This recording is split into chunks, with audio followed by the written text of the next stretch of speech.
Now what you want to do before you start making your pie crust is roast your sweet taters.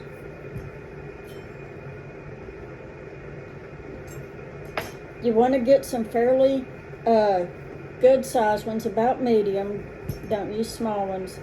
The recipe calls for 2 sweet potatoes, but I'm using 3 because this one's kind of slender and they're a little on the small side. You want to cut your taters in half lengthwise.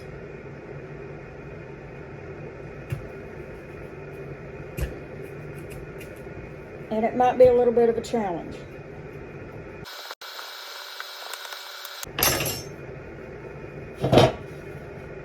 Set them on a baking sheet.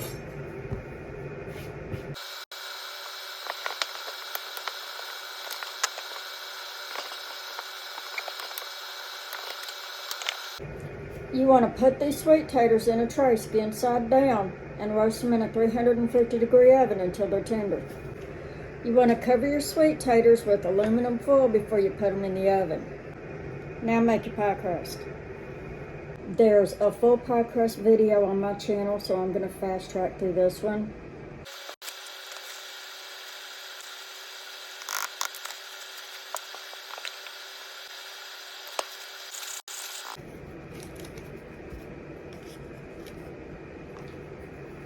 I've got my butter already cut up into 1/2-inch die-sized pieces. This is going to make it easier to cut into the flour.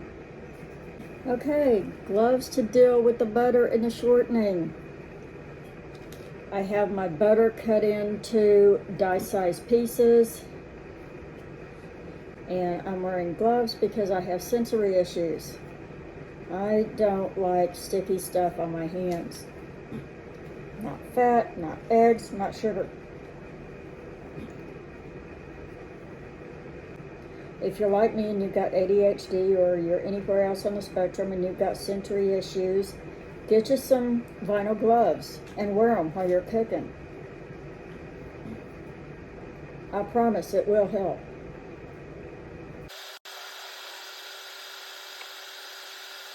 You can use a cheese grater for this if you want to. Just get you one of those that rests on top of the bowl and just grate your butter right into the flour. That's how I do my biscuits.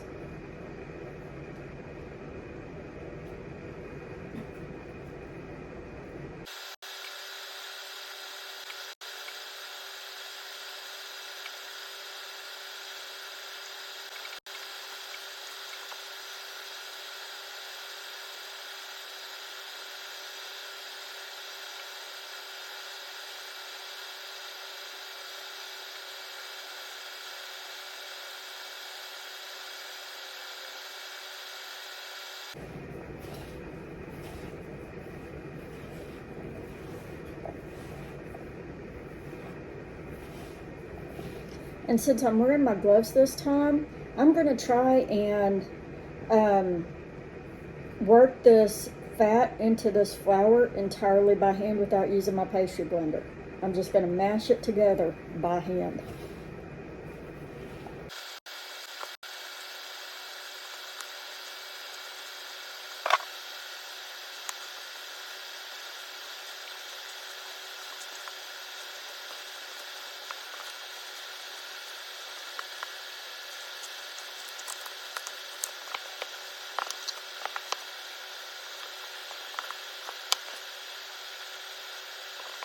Right now it looks like this.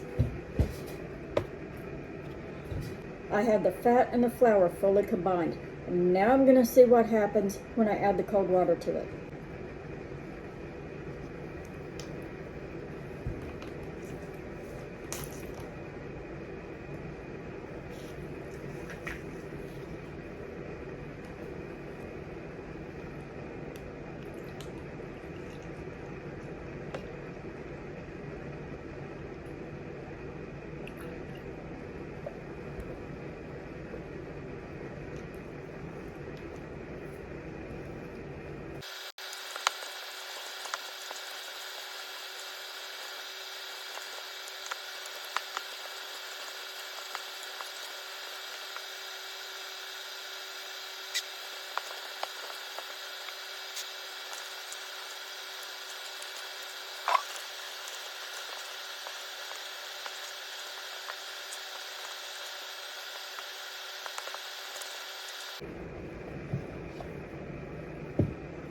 Okay, now it looks like this.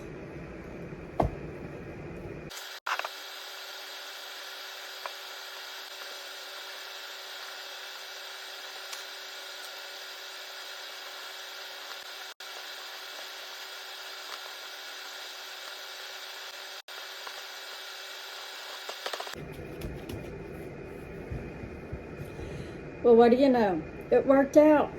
I added just enough flour to it to make it a nice firm dough. And now I'm gonna half it, weigh it, and put it in 2 separate bags. And then I'll put it in the freezer.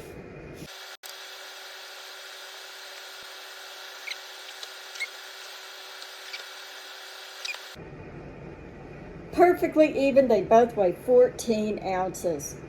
I'm happy.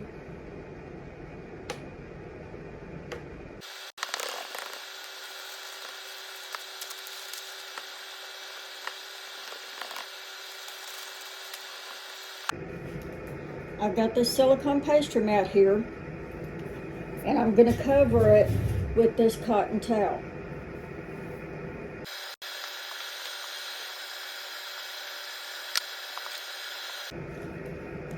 Now I'm going to put some flour on this towel. I looked on Amazon and they do have pastry cloths and rolling pin sleeves. And one set, it's a 3-piece set that includes baguette couche as well. So I think I'm going to get that one.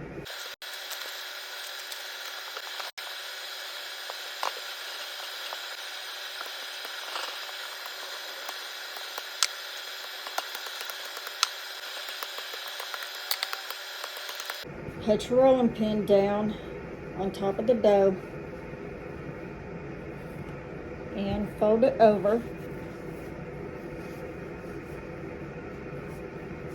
And I'm going to set this pie plate down on top of this pastry board and very gently pick it up and roll it over. It's easy.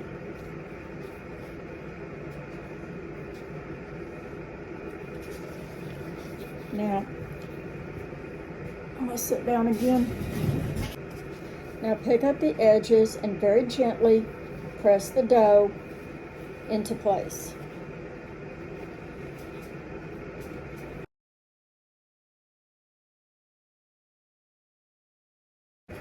Now I'm going to take a butter knife and cut off this excess dough. I'm going to run it around, right around the outside.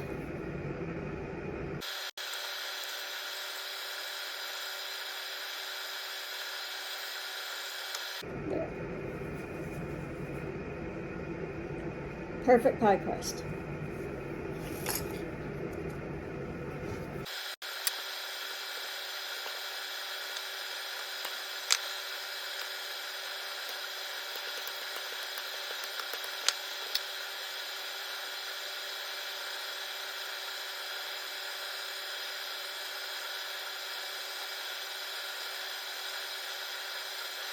I've cut this extra pie dough into 1/2-inch strips. I'll show you. Okay, so I've got 1/2-inch strips here. Now I'm going to roll them.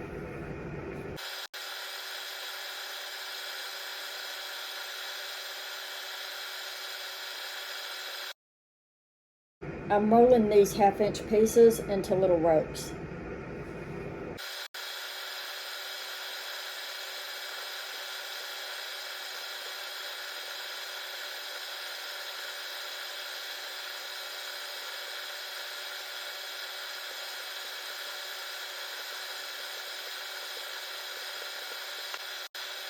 Now I'm going to take the 3 longest strands and braid them.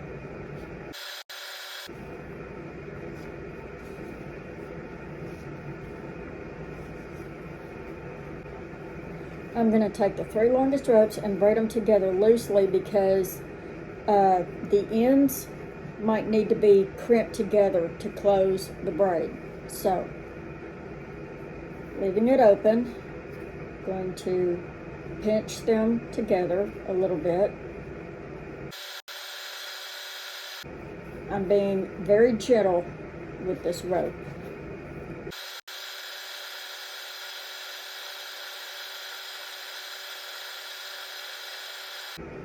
Now, after you get it started, it's going to come together. I'll try to show you what it looks like.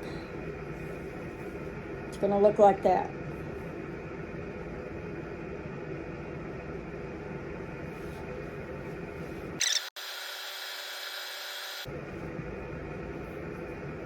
Now your next long pieces, I'm just going to pinch them together.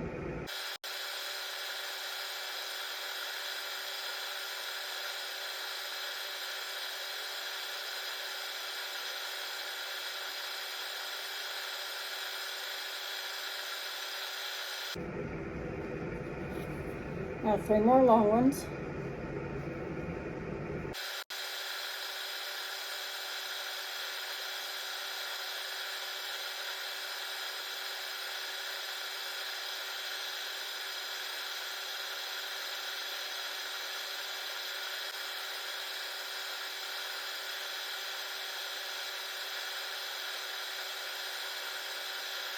Okay, now the first thing I'm going to do is pick the braid up in the middle, and I'm going to set it on top of this pie crust.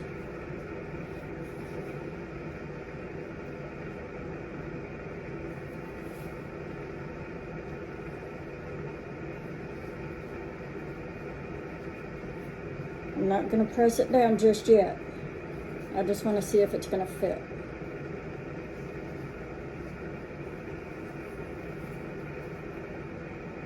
Perfect. Now I'm going to braid the end pieces together.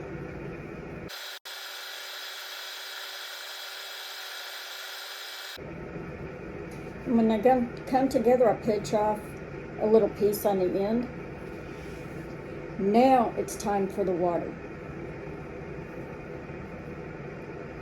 I'm going to pick up a small piece, put a little bit of water on my finger, and wet the crust underneath the braid. And I'm going to set it back down and press it very gently.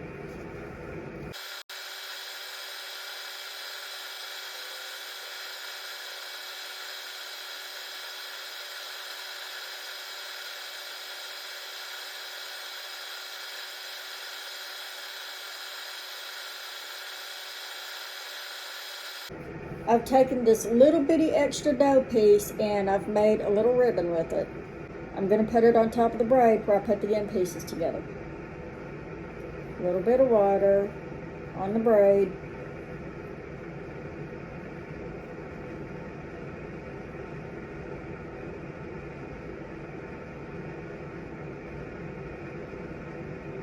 You could do a leaf.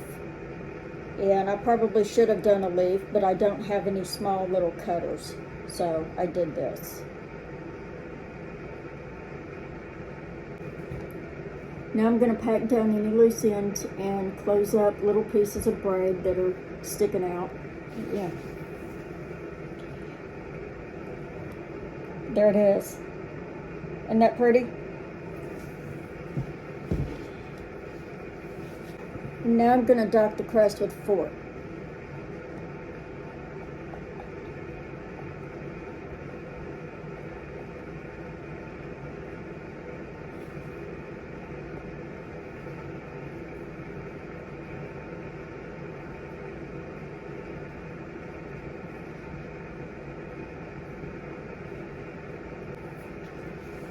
If you have any air bubbles in your crust, this is a good way to pop them and help the air escape.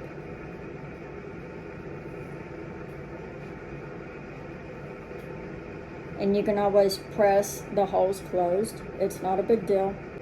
Nobody's ever going to know you released air in your pie crust. I'm going to put this pie crust in the freezer until I'm ready to bake my pie.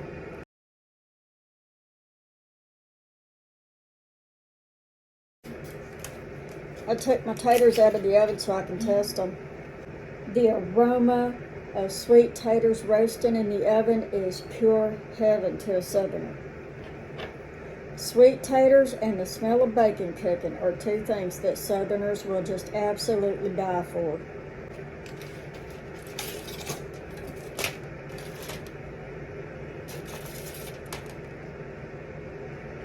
Yeah, they're tender now. This one needs to go back in there for a little bit.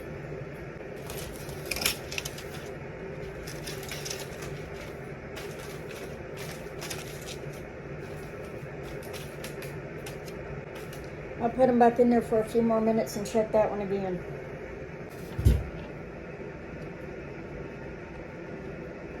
Okay, they're thoroughly soft now. Now you want to wait until they cool off before you puree them. Do not use a food processor to puree sweet potatoes. You need to use a food mill that's used to make baby food. It's one of those hand crank gadgets that you sit on top of a bowl and you turn the crank and it's got holes in it. That's food mill. The other gadget you can use is a chinois. Chinois are used for pounding food through a strainer. They're usually used to make jelly or vegetable stock is another use for them. Or you can use a plain old strainer, a bowl, and a hard rubber spatula. Take your spoon and scoop out the sweet potato.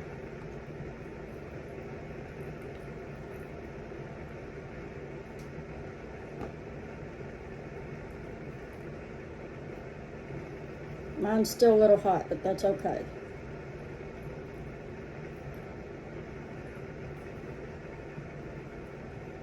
This sweet potato is going to come right out of the skin.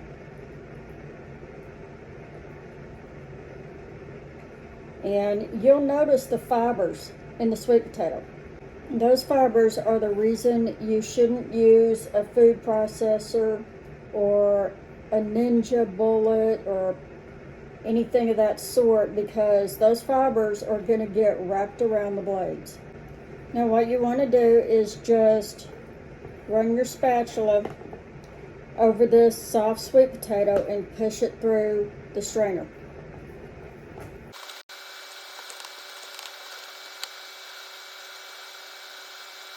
While you're mashing, you're going to have the puree come out on the other side of the strainer. All you want to do is use your spatula and push it off, and it'll fall down inside the bowl. When you're done straining your sweet potato, you're going to have all of these hard bits and fibrous pieces inside of your strainer. If you were to use an electric food processor or a blender, those hard bits and the fibers would still be inside your puree, and you'd have to strain them out anyway. So why not just start with the strainer? Take your spoon and scrape that stuff off the inside of the strainer and dump it in the trash or compost or whatever, because that's kind of the inedible part, as far as pie goes anyway. And if you wanted to make sweet mashed taters, this is how you do it.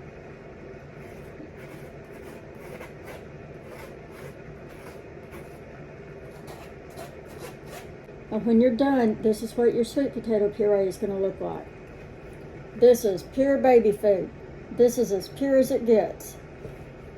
But I'm not making baby food. I'm going to make a sweet potato pie. Sweet potato pie is a classic Southern dish, and I'm going to show y'all how to make one from scratch. And I'm going to do it real fast. 2 cups of sweet potato puree, 3/4 cup of brown sugar, 1/2 cup of heavy whipping cream, and in this condiment cup I have 1/2 teaspoon of cinnamon, 1/4 teaspoon of nutmeg, and a pinch of salt, a teaspoon of vanilla, 1/4 cup of unsalted butter softened, 3 eggs beaten, and let's get started.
when you get your batter done, it's going to look like this. It's going to be liquid.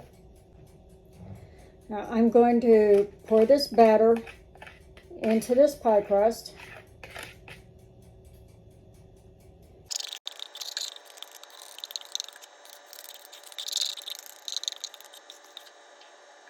If you whip it by hand like I did, it's going to have some little bitty chunks of softened butter throughout the batter, and that's fine. It doesn't have to be perfectly smooth. That butter's going to melt in the oven and it's going to smooth out. I'm going to bake this pie at 400 degrees for 45 to 50 minutes. And I'll show you what it looks like before it goes into the oven. This is what my sweet potato pie looks like before I put it in the oven. I'm going to bake this pie on the bottom rack of this electric oven for 25 minutes, and then I'm going to put it on the top rack and bake it for an additional 25 minutes. Here's my pie, y'all. And when I insert a butter knife into the middle of this pie and it comes out clean, it's done.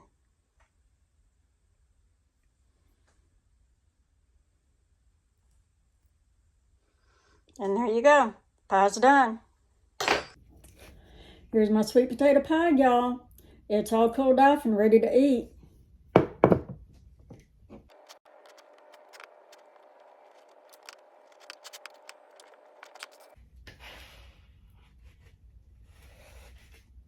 I never realized it, but these pie cutters are not left-handed.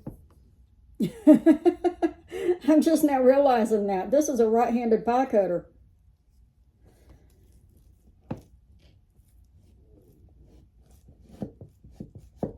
So I'm having to rely on my gift of ambidexterity here to try and cut a piece of this pie out. And back to my semi-dominant hand, the one I write with and eat with. And there we go, sweet potato pie.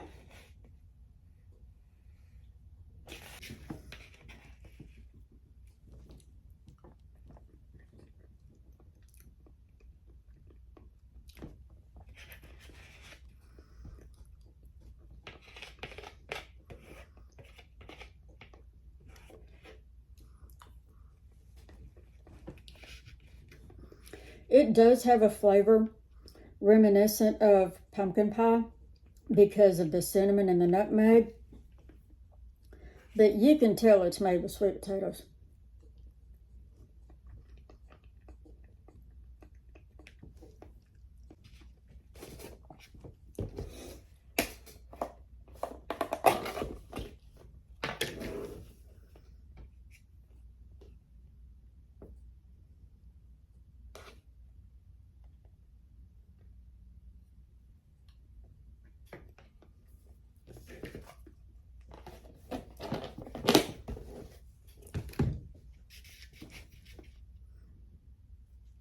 I had to have my whipped cream.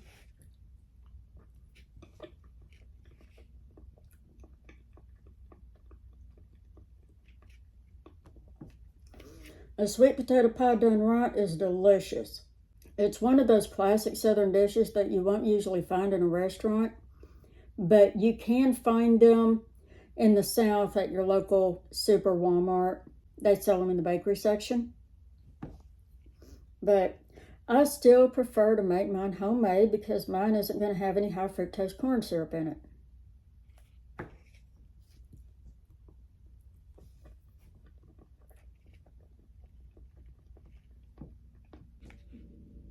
Haven't even gotten into the crust yet. The bottom is fully cooked. There's no doughiness to the bottom. It's cooked all the way through.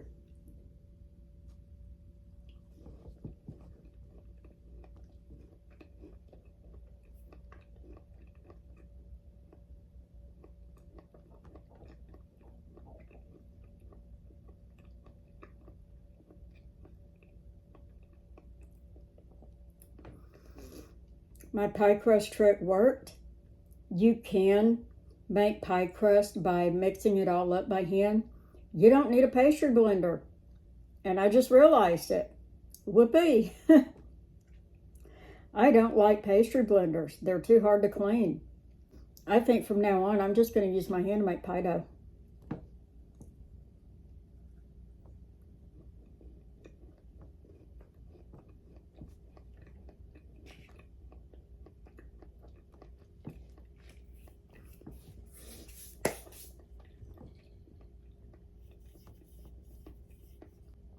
I'm going to finish this slice of sweet tater pie. Y'all get you some sweet taters and make you one for the holidays. I'll see y'all later. Bye.